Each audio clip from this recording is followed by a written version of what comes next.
ప్రాణాలను ఎత్తుచున్నాను, నాకు సహాయం ఎక్కడి నుంచి వచ్చిన? యెహోవా వలన నాకు సహాయం కలిగెను.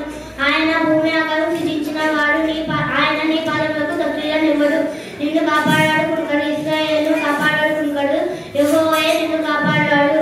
ఆయన నీ కుడి ప్రక్కన నీగా నుండెను. పగలు ఎండ దెబ్బైనను నీకు తగలదు, రాత్రి వెన్నెల దెబ్బైనను నీకు తగలదు. ఏ అపాయం రాకుండా యెహోవా నిన్ను కాపాడును. ఆయన నీ ప్రాణమును కాపాడును. ఇది మొదలుకొని నిరంతరము నీ రాకపోకలందు ఆయన కాపాడును. యెహోవాను